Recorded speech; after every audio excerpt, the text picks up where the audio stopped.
Hello, fight fans, and welcome to the Combat Challenge podcast. My guest today is a professional MMA athlete who competes in the featherweight division on the prestigious Cagewarriors promotion. His professional record is 3 wins, 0 defeats. His amateur record is 8 wins, 0 defeats. He originates from Wales and competes out of the Mat Academy with head coach Lou Long, Mr. Ben Ellis. Ben, thank you so much for joining us, my brother. Hi, mate. No worries. Thank you for having me on. Brother, how did you like that introduction? Mate, sharp to be fair to you. No stutters, nothing. Brother Ben, the first thing I've got to ask you, my brother, is your mixed martial arts journey. If you can share with us from a young age what sort of sports and disciplines you got into and how you ended up where you are now, my friend. Yeah, so my grandfather was a professional boxer. Pretty good one to be fair to him. Like, he's the youngest Welsh amateur champion ever. You got to be 17 to fight as a senior, and he was something like 17 in 4 days, and he won it. So yeah, he's good. Then obviously he went pro. Then, so growing up, his attitude was, you're gonna know how to defend yourself, whether you want to or not. He just wanted us to have enough knowledge that we'd be able to, give a decent account of ourselves if we had to get into a fight. But then obviously then I wanted to push it. So I boxed all through my teenage years. And then I found out what jiu-jitsu was. So I went to a jiu-jitsu class, got strangled multiple times in about 2 minutes. And then that's it. My attitude was, well, I don't really know how to defend myself here if something goes to the ground. So you start getting hooked then, it's like you start learning jiu-jitsu and then you're on the feet and then somebody double legs you through the floor. And you think, oh, okay, now I got to wrestle. And somebody kicks you and you got to learn how to kick. And then, so went from the boxing to the MMA at the Mat Academy and then never looked back. So have you done all your mixed martial arts guidance through the Mat Academy? Pretty much. There was, I was living in Gloucester at one point. So I did a few months at Trojan Free Fighters and the Paul Sutherland. I doubt if Paul even remembers me, to be honest, because I was only there for, a few months. So yeah, pretty much everything at the Mat. Yeah, I've had Paul Sutherland on the podcast. I've also had some of his students, Mario Saeed, Matt Figlak, Mike Figlak. I've had them on as well. I think they compete on Cagewarriors as well, don't they? Yeah, they do. Yeah, the Figlak brothers in particular tearing up, aren't they, in all fairness to them? Yeah, and Paul's a cool guy, man. I really enjoyed doing that podcast with him. Yeah, no, he is. He really, I doubt he even remembers me because it was so long ago. And I wasn't there for that long. But yeah, he was always really nice, good instructor. And yeah, it's nice to see his gym doing well, in all fairness. Brother Ben, it's interesting you mentioned about how from boxing you went to jiu-jitsu. And you're right, when you go there and the first time you get strangled, you're at a bit of a crossroads. And if you've got a bit of an ego, you're walking out, you're not coming back. But if you don't have that ego, you just stay and weather that storm, right? Yeah, I think it goes one or two ways. I think pretty much all fighters have egos to a point. Like, I know I definitely have, in all fairness. It's probably a bad thing, but when somebody strangles me, your attitude is either your ego is going to make you run away or your ego is going to make you fight back. And yeah, obviously mine was to try and fight back. One thing I've got to mention, you're actually fighting in a couple of days' time. So I'm forever grateful that you're here on this podcast. Thank you so much for doing that. But also, if the viewers see you sipping loads of water, or if they see you disappear into the toilet, we'll understand, brother, okay? Mate, this thing is stapled to my hand. Well, it has been for the last 4 days. Last fight was on Cagewarriors 118 against Kingsley Crawford. Can you tell me what you knew about Kingsley before the fight, what your game plan was, and then talk us through the fight itself? I knew quite a bit about him. I'd watched his fights, one because he fought a friend of mine, Aidan. So I'd already watched that. I'd watched his fight with James Hendon, literally just when I was watching Cagewarriors as a fan. That was one of the fights. And he's good. He's not bad at all. Like I say, he's a switcher. He spends a lot more time southpaw these days, but he's quite sneaky on the back foot, looking for counter left hands. He's sneaky off his back. I've seen him get a fair few triangles. The game plan for it was to basically do exactly what I did the first 2 rounds, just walk him down, pressure him, take him down if I want to, and then just keep him there and chip away. Like I said, the first 2 rounds pretty much went exactly according to plan. We didn't really account for him being pretty negative. I didn't feel like he was trying that hard to get up or to do much, really. His only real goal on the floor was for me not to absolutely smash him. He just stayed very tight, and made it hard for me to land like damaging ground and pound. So that, yeah, I didn't really account for that, and I should have adapted better off that. And then the third round, then it was a bit of a tricky one in the third round. I was 13 months out the cage. I'd done 2 full fight camps that year with the fights for the fights to get called off. One of them was because he just didn't turn up. Literally, I was on the way to Manchester and I get the call, and it was literally, Kingsley's not going to Manchester. And I was like, why? Like, is it COVID or what? And they said, we don't really know. We just know it's nothing to do with COVID. He's not going. So it came into that third round. I was like, well, I'm clearly 2-0 up. All he's going to try and do is catch you with something Hail Mary. And after all that time and all that training, just don't mess it up. And then really disappointed in myself to have that thought, to be honest, because then in the third round, I just diffused the fight. He struggled to hit me too much, but he did win the round. But again, it's just one of those. If I'm 2 rounds down and I know I need to win the third, I'm going absolutely mental to finish the fight. And I didn't really feel like he did that. He did a little bit, not too much. And then there was that whole palaver then after the fight where he didn't want to shake hands. And it's just like, mate, you're just pissed off because you lost, and it's just making you look like a dickhead, to be honest. So yeah, just disappointed in my performance because I know my level. But all in all, job done after a difficult year. Now, that was your last fight, my brother. Your next fight is scheduled in a couple of days' time on Cagewarriors 121 against Manny Akpan, who is undefeated in his professional career. What do you know about Manny, and what's your thoughts on the fight that you've got in a couple of days? Again, I know quite a bit about him. You know what it's like with YouTube these days. You search someone and a shed load of their fights are on there, so you can get a really good idea of what you're going to fight. He's a weird one because he's unorthodox. He'll swing from the hip. He'll throw Hail Marys. He'll throw jumping triangles. It's got him a lot of stoppages, in fairness to him. But I think as the level goes up, that stuff gets you in trouble a lot more often than what it gets you the victory. So like I'm saying, I'm not going to be intimidated by somebody trying to do that type of stuff. I think it's going to get him in trouble, and then I'm going to hurt him pretty badly and get him out of there. Well, brother, you talked about things that you can find on YouTube and stuff. I did a bit of research on you, my brother, right? What's the deal with this no touching glove stuff? Talk us through that. It's just, I've seen so many guys, like even at UFC level, one of them will go to touch gloves and the other one will strike. And you don't know what somebody's going to do. And I just think, for the sake of a potential risk, why would I do it?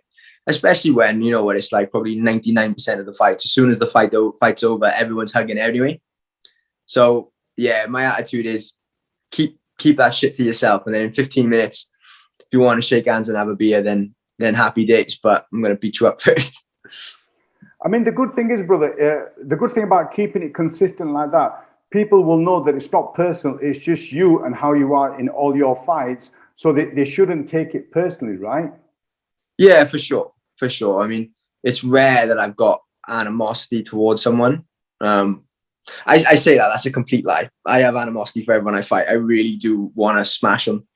I can't help it. It's just the way I am. But not really anything personal. And as soon as the fight's over, I'll be the first one going over offering to shake hands. But yeah, there's nothing to it. It's like, look, save all that stuff for literally like 15 minutes time. Maybe 15 minutes time now, brother, but hopefully there'll be a time where you'll save that stuff for 25 minutes time, right? Yeah, definitely. Or 10 seconds time if I get the knockout quick again. Now, my brother, I'm sure you've come across a lot of people who have guided you through your mixed martial arts career. Is there any coaches or mentors that have played a significant role? And if so, who and what role have they played to shape and mold you on this career? Quite a few, to be honest. Like, obviously you mentioned my grandfather was a pro boxer. My uncle was a professional rugby player. So like, not a combat sport, but that same type of attitude towards training. My uncle is a competitive runner. So again, like, you see what runners put themselves through training wise, that gives you that mental strength. Most of my running sessions, especially growing up, we're done with him. My dad played first class rugby as well, so he knows what sport it takes. Then the first boxing gym I was at, Puthcore, which is just literally my local boxing gym, all the coaches down there.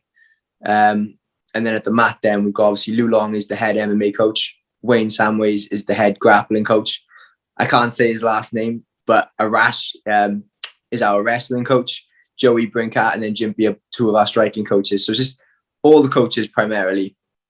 And then obviously my family, everyone just feeds in. I mean, even my mother doesn't compete at sport, but she's the grandfather of the box. She's his daughter. So she's got that attitude where she's tough. She's not going to back down for anyone. And yeah, it all helps. Well, brother, on the next podcast we have, I've got a little task for you. I need you to work out the full name for that wrestling coach and make sure you get it right when we next talk. Oh, man, I tell you what, I've been butchering it for like 6 years. So it's a bit of an ask. I want to say it's like Shajaj or something like that. But yeah, I shouldn't have guessed because I'm probably way off. And where's he originally from? From Iran. Right, okay. Mate, he's a beast.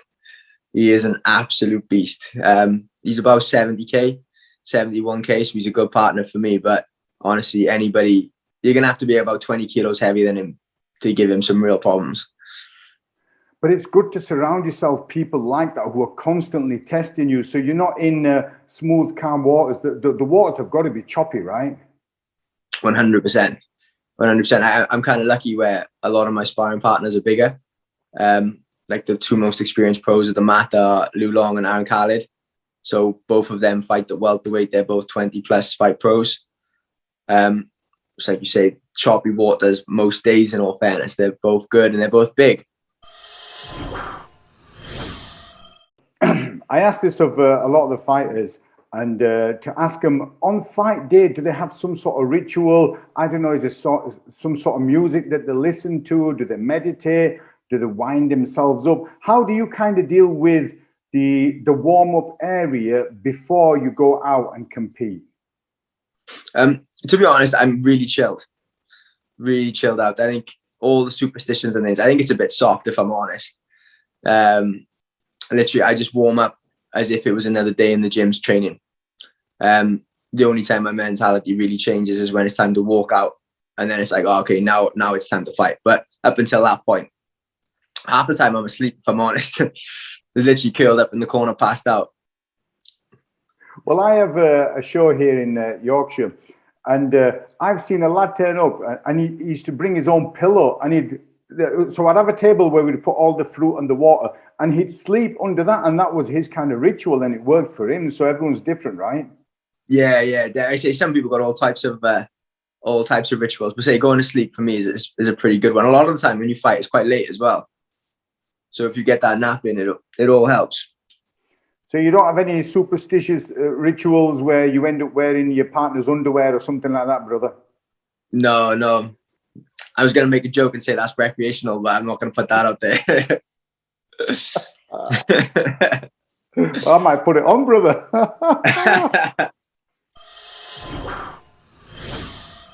Now, you've had loads of fights, both amateur and professional. Is there any fight or fights that are most rewarding to you? You might have overcome some adversity. Is there anything that you could share with us? So it's between two. My last amateur fight was for the Cagewarriors amateur belt. So obviously that was a nice milestone to get that. And then the other one was I think I was either 2-0 or 3-0. And I was fighting a guy from Liverpool, and we found out the day before the fight that the fight wasn't at 70 kilograms, same day weigh-in. It was 70 kilograms day before weigh-in because they'd called us up to ask where we were. So I'm 70 kilos because obviously I'm preparing to weigh in that day and fight that day. And this guy is weighing at 70 kilos the day before. So we know he's going to be at least 77, 78 by the time it's time to fight. So they said, are you going to fight anyway? And you're like, yeah, 2 rights, I'm going to fight anyway. So up we went, got into the cage. Obviously, he's a lot bigger. Like, it's very, very clear to see he's a lot bigger. And he was an experienced boy as well. He'd done a lot of striking martial arts. So he came out, found his range early. The commentators were so biased. obviously I didn't know that at the time, but this kid had a really big hype in Liverpool, which they told me after the fact. So it seemed as if the commentators had decided that whoever he was in there with, he was going to win. So shots of his that he missed were getting called as landed. Shots that I landed weren't getting called. There was even one in between rounds when he falls short on a 1-2. I crack him with a, I think it's left hook, right hand. And even on slow-mo, the commentators don't acknowledge it and say that he hit me. They were talking about the pressure. But he did. He won the first round clearly. So I'm one round down going in. That's the first round I lost in MMA. And then in rounds 2 and 3, then I just wrestled him and threw him about a bit, which, given the weight difference, I thought was pretty impressive. And then you just have a little bit of adversity. I mean, these guys, they were telling people that I was cut above and below the eye on the commentary. And there's literally not a cut on me. I even took a photo of my face after the fight, which I still got, just because if I bump into those guys in the future, I'm going to tell them they're full of shit. I get the commentary is a tough gig. It's not easy to, talk and then obviously absorb what you're watching at the same time. But they took it a bit too far, and I took it personal that night. So yeah, it would have been one of those two. The thing is, brother, you're right, because with commentary, you have to try to stay as impartial and objective as possible, because I've done a bit of commentary myself. However, there is that unconscious bias that kind of kicks in sometimes. So say, for example, I don't know, I really enjoy kicks. And if I see somebody kick, I'll hype that statement, oh, what an awesome kick that was, you did the pivot, you did this. And whilst I'm talking about that, I'm missing other stuff that the other guy might be doing. So like you said, and also the crowd plays a part as well, right? Yeah, definitely. I mean, it's such a tough job as well. I mean, we saw on the weekend, or last weekend with Israel Adesanya and Yan. Like, I thought that commentary was dog shit as well. They decided before the fight that Izzy was the better striker. But for me, on the feet, it was tit for tat. And they weren't going to see that. But then, obviously, at the same time, actually, on your example of somebody having good kicking technique, even if the kick misses, you want to acknowledge the technique of what the guy's doing because it's a strength. But then, like you say, something else could happen. And then the guy that, didn't get hit by the kick is feeling a bit hard done by, because then he didn't even get hit with it, and it's getting commented on. But yeah, it's just the game. And I think the only thing that wound me up that fight was, at the time, I can forgive it because it's in the heat of the action, but in between rounds, watching the slow motion replays, that's when, you're sort of reflecting on slow motion and you're still not acknowledging the fact that it missed. Yeah, that really pissed me off. But the result was right, brother, right? Yeah, clear unanimous decision, to be fair. Obviously, didn't get the stoppage, but yeah, unanimous decision. Every judge thought I won, so yeah, happy days. Along your martial arts journey so far, is there any incidents that you regret, as in maybe having to cut weight or go up a weight, come down a weight, take a fight short notice? Is there anything that, if you could turn back the hands of time and think, maybe I would have done something different, is there anything that you could share with us?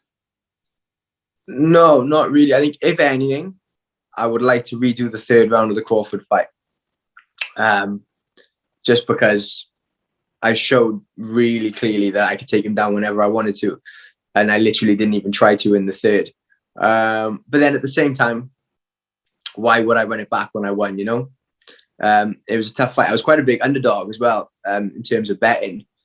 So, nah, not really. Fingers crossed. Was it 8-0 amateur, 3-0 pro, 2 amateur titles? It's all gone pretty smooth. So yeah, fingers crossed. You asked me that question in a year's time and I say the same thing. So it's all going smoothly. Now, you're in a fortunate position that you're competing at a premiership level. If there's other amateur fighters who are looking at taking that step into the pro level, from your knowledge and experience, what advice would you cascade down to them? I just think you got to be absolutely obsessed with all the skills in MMA. Like, you see a lot of guys that sort of come in and, let's say, I don't know, they've got a skill set in boxing, say, just 'cause I'll use that as an example just because it's mine. And they're like, all right, cool. So all I'm going to do is learn takedown defense and get-ups. And then, then I can start competing straight away and I can start getting attention because I'm competing in MMA. And that's the worst type of attitude. That's the attitude that gets you basically beat up. If your skill set is one thing, you've got to be obsessed with bringing everything else around it. We got a guy with us, Ethan Sylvie. So he fights at 57 kilograms, same day weight. So he's smaller. And to the point where there's so few guys in that weight, sometimes he has to fight bantamweights, even when he's going to weigh 58, 59 himself for a 61K fight.